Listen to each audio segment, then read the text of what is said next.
जय श्री राम। श्लोक संख्या 17।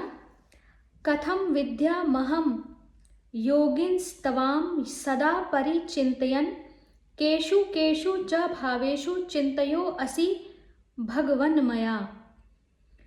इसका अर्थ है, हे योगेश्वर, मैं किस प्रकार निरंतर चिंतन करता हुआ आपको जानूं, और हे भगवान, आप किन किन भावों में मेरे द्वारा चिंतन करने योग्य हैं।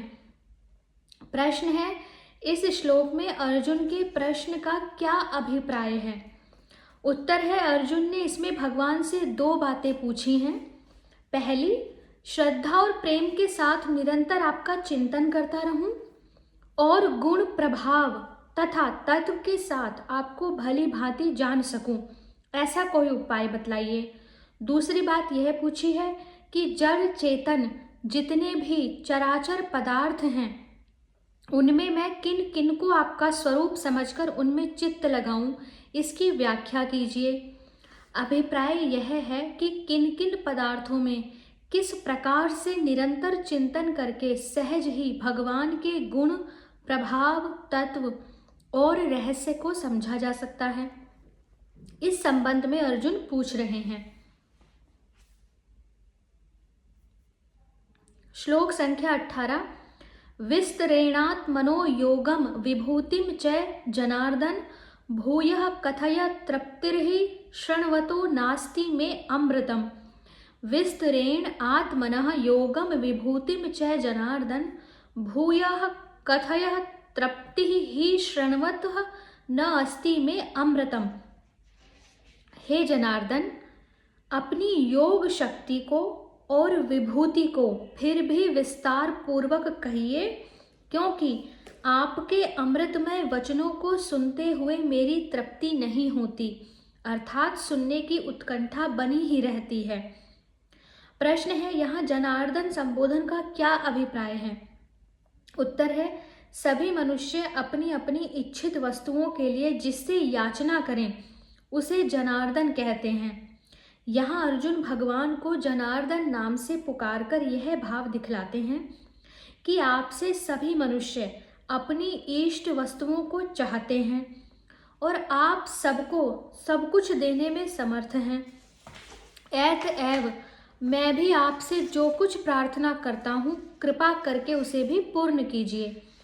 दूसरा प्रश्न है, यहाँ योगम और विभूतिम पद किन के वाचक हैं।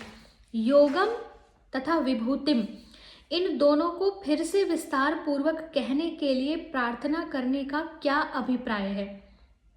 उत्तर है, जिस अपनी ईश्वरीय शक्ति के द्वारा भगवान स्वयं इस जगत के रूप में प्रकट होकर अनेक रूपों में विस्तृत होते हैं, उस शक्ति का नाम योग है और उन विभिन्न रूपों के विस्तार का नाम विभूति है। इसी अध्याय के 7वें श्लोक में भगवान ने इन दोनों शब्दों का प्रयोग किया है। वहां इनका अर्थ विस्तार पूर्वक लिखा जा चुका है। उस श्लोक में इन दोनों को तत्व से जानने का फल अविचल भक्ति योग की प्राप्ति होना बतलाया है। अतएव अर्जुन इन विभूति और योग दोनों का रहस्य भली भांति जानने की इच्छा से बार बार विस्तार पूर्वक वर्णन करने के लिए भगवान से प्रार्थना करते हैं। प्रश्न है, यहाँ अर्जुन के इस कथन का क्या अभिप्राय है कि आपके अमृतमय वचनों को सुनते सुनते मेरी तृप्ति ही नहीं होती। उत्तर, इससे अर्जुन यह भाव दिखलाते हैं कि आपके वचनों में ऐसी माधुरी भरी है, उनसे आनंद की वह सुधा धारा बह रही है जिसका पान करते करते मन कभी अघाता ही नहीं। इस दिव्य अमृत का जितना ही पान किया जाता है उतनी ही उसकी प्यास बढ़ती जा रही है।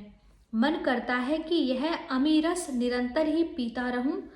अतएव भगवन, यह मत सोचिए कि अमुक बात तो कही जा चुकी है अथवा बहुत कुछ कहा जा चुका है, अब और क्या कहें। बस दया करके यह दिव्य अमृत बरसाते ही रहिए। अर्जुन के द्वारा योग और विभूतियों का विस्तार पूर्वक पूर्ण रूप से वर्णन करने के लिए प्रार्थना की जाने पर भगवान पहले अपने विस्तार की अनंतता बतलाकर प्रधानता से अपनी विभूतियों का वर्णन करने की प्रतिज्ञा करते हैं। श्री भगवान उवाच, भगवान क्या कहते हैं? श्लोक संख्या 19। हन्त ते कथयिष्यामि दिव्या हि आत्मविभूतयः प्राधान्यतः कुरु श्रेष्ठ नास्त्यन्तो विस्तरस्य मे। हन्त ते कथयिष्यामि दिव्या हि आत्मविभूतयः प्राधान्यतः कुरु श्रेष्ठ न अस्ति अंतः विस्तरस्य मे। श्री भगवान बोले, हे कुरु श्रेष्ठ, अब मैं जो मेरी दिव्य विभूतियां हैं उनको तेरे लिए प्रधानता से कहूँगा, क्योंकि मेरे विस्तार का अंत नहीं है। प्रश्न है कि कुरुश्रेष्ठ संबोधन का क्या भाव है? उत्तर है कि अर्जुन को कुरुश्रेष्ठ नाम से संबोधित करके भगवान यह भाव दिखलाते हैं कि तुम कुरु कुल में सर्वश्रेष्ठ हो, इसलिए मेरी विभूतियों का वर्णन सुनने के अधिकारी हो। दूसरा प्रश्न है, दिव्य विशेषण के सहित आत्मविभूतयः पद का क्या अर्थ है और उन सबको प्रधानता से कहूँगा, इसका क्या अभिप्राय है? उत्तर है, जब सारा जगत भगवान का स्वरूप है तब साधारणतया तो सभी वस्तुएं उन्हीं की विभूति हैं, परंतु वे सबकी सब दिव्य विभूति नहीं हैं। दिव्य विभूति उन्हीं वस्तुओं या प्राणियों को समझना चाहिए जिनमें भगवान के तेज, बल, विद्या, ऐश्वर्य, कांति और शक्ति आदि का विशेष विकास हो। दिव्य विभूति उन्हीं वस्तुओं या प्राणियों को समझना चाहिए जिनमें भगवान के तेज, बल, विद्या, ऐश्वर्य, कांति और शक्ति आदि का विशेष विकास हो। भगवान यहाँ ऐसी ही विभूतियों के लिए कहते हैं कि मेरी ऐसी विभूतियाँ अनंत हैं, अतएव सबका तो पूरा वर्णन हो ही नहीं सकता। उनमें से जो प्रधान हैं, यहाँ मैं उन्हीं का वर्णन करूँगा। प्रश्न है, मेरे विस्तार का अंत नहीं है, इस कथन का क्या अभिप्राय है? उत्तर है, इससे भगवान अर्जुन के 18वें श्लोक में कही हुई उस बात का उत्तर दे रहे हैं जिसमें अर्जुन ने विस्तार पूर्वक विभूतियों का वर्णन करने के लिए प्रार्थना की थी। भगवान कहते हैं कि मेरी विभूतियों का तो वर्णन हो ही नहीं सकता। मेरी जो प्रधान विभूतियां हैं उनका भी पूरा वर्णन संभव नहीं है। अब अपनी प्रतिज्ञा के अनुसार भगवान 20वें से 39वें श्लोक तक पहले अपनी विभूतियों का वर्णन करते हैं। श्लोक संख्या 20। अहमात्मा गुणाकेश सर्वभूताश स्थितः अहमादिश्च मध्यम च भूतानामंत एव च। अहमात्मा गुणाकेश सर्वभूताशय स्थितः अहम आदि च मध्यम च भूतानाम अंतः एव च। भाव है, हे अर्जुन, मैं सब भूतों के हृदय में स्थित सबका आत्मा हूँ तथा संपूर्ण भूतों का आदि, मध्य और अंत भी मैं ही हूँ। प्रश्न है कि गुणाकेश संबोधन का क्या अभिप्राय है? उत्तर है, गुणाका निद्रा को कहते हैं, उसके स्वामी को गुणाकेश कहते हैं। भगवान अर्जुन को गुणाकेश नाम से संबोधित करके यह भाव दिखलाते हैं कि तुम निद्रा पर विजय प्राप्त कर चुके हो, अतएव मेरे उपदेश को धारण करके अज्ञान निद्रा को भी जीत सकते हो। दूसरा प्रश्न है, सर्वभूताशय स्थितः विशेषण के सहित आत्मा पद किसका वाचक है? सर्वभूताशय स्थितः सब भूतों के हृदय में स्थित। और इस कथन का क्या अभिप्राय है कि मैं वह आत्मा हूँ? इसका उत्तर है कि समस्त प्राणियों के हृदय में स्थित जो चेतन है, जिसको परा प्रकृति और क्षेत्रज्ञ भी कहते हैं, उसी का वाचक यहाँ सर्वभूताशय स्थितः विशेषण के सहित आत्मा पद है। वह भगवान का ही अंश होने के कारण वस्तुतः भगवत स्वरूप ही है। इसलिए भगवान ने कहा कि वह आत्मा मैं हूं। प्रश्न है, भूतानाम पद किसका वाचक है और उनका आदि मध्य अंत मैं हूं इस कथन का क्या अभिप्राय है?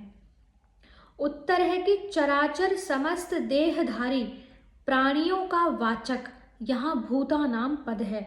समस्त भूत, समस्त प्राणियों का सृजन, पालन और संहार भगवान से ही होता है।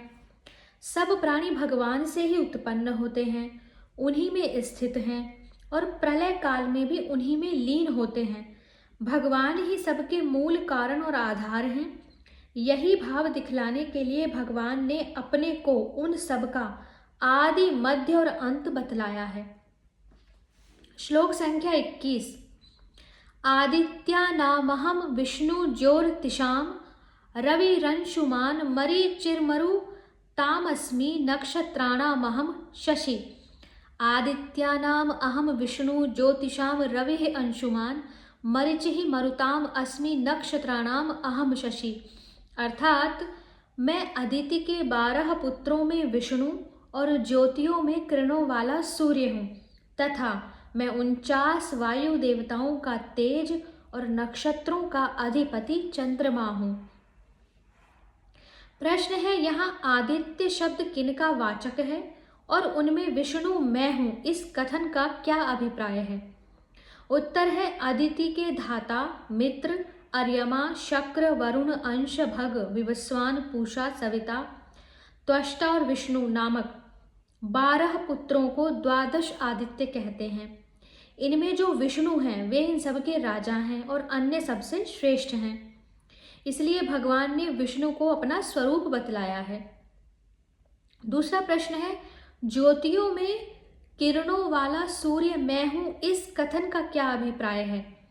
उत्तर है कि सूर्य, चंद्रमा, तारे, बिजली और अग्नि आदि जितने भी प्रकाशमान पदार्थ हैं उन सब में सूर्य प्रधान है। इसलिए भगवान ने समस्त ज्योतियों में सूर्य को अपना स्वरूप बतलाया है। प्रश्न है, वायु देवताओं का मरीचि शब्द वाच्य तेज मैं हूं इस कथन का क्या अभिप्राय है?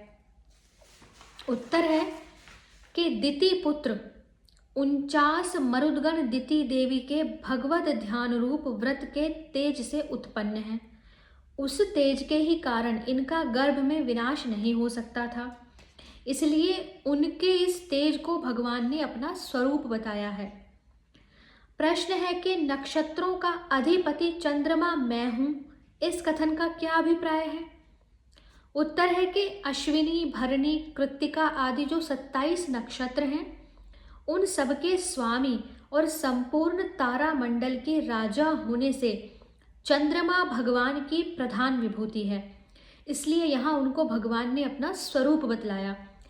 जड़ या चेतन हर भूत में जो सर्वश्रेष्ठ है वो ईश्वर है। श्लोक संख्या 22। वेदानां सामवेदो अस्मि देवानाम अस्मि वासवः इंद्रियाणां मनश्चास्मि भूतानामस्मि चेतना। वेदानां सामवेदो अस्मि देवानाम अस्मि वासवः इंद्रियाणां मनश्चास्मि भूतानाम अस्मि चेतना। अर्थात मैं वेदों में सामवेद हूँ, देवों में इंद्र हूँ, इंद्रियों में मन हूँ और भूत प्राणियों की चेतना अर्थात जीवनी शक्ति हूँ। प्रश्न है, वेदों में सामवेद मैं हूँ इस कथन का क्या अभिप्राय है? उत्तर है कि ऋक, यजु, साम, अथर्व चारों वेदों में सामवेद अत्यंत मधुर, संगीतमय तथा परमेश्वर की अत्यंत रमणीय स्तुतियों से युक्त है। अतः वेदों में इसकी प्रधानता है, इसलिए भगवान ने उसको अपना स्वरूप बतलाया है। दूसरा प्रश्न है कि देवों में मैं इंद्र हूं इस कथन का क्या अभिप्राय है? उत्तर है कि सूर्य, चंद्रमा, अग्नि, वायु जितने भी देवता हैं उन सबके शासक और राजा होने के कारण इंद्र सबसे प्रधान है, अतः उनको भगवान ने अपना स्वरूप बतलाया है। प्रश्न है, इंद्रियों में मैं मन हूं, इस कथन का क्या अभिप्राय है? तो उत्तर है कि चक्षु, श्रोत्र, त्वचा, रसना, घ्राण, वाक, हाथ, पैर, उपस्थ, गुदा, मन, इन 11 इंद्रियों में मन अन्य 10 इंद्रियों का स्वामी, प्रेरक, उन सबसे सूक्ष्म और श्रेष्ठ होने के कारण सब में प्रधान है, इसलिए उसको भगवान ने अपना स्वरूप बतलाया है। प्रश्न है, भूत प्राणियों की चेतना मैं हूं, इस कथन का क्या अभिप्राय है? उत्तर है कि समस्त प्राणियों की जो ज्ञान शक्ति है, जिसके द्वारा उनको दुख सुख का और समस्त पदार्थों का अनुभव होता है, जो अंतःकरण की वृत्ति विशेष है, 13वें अध्याय के 6ठे श्लोक में जिसकी गणना क्षेत्र के विकारों में की गई है, उस ज्ञान शक्ति का नाम चेतना है। यह प्राणियों के समस्त अनुभवों की हेतुभूता प्रधान शक्ति है, इसलिए इसको भगवान ने अपना स्वरूप बतलाया है। श्लोक संख्या 23 से आगे के वीडियो में पढ़ेंगे। हरे कृष्णा।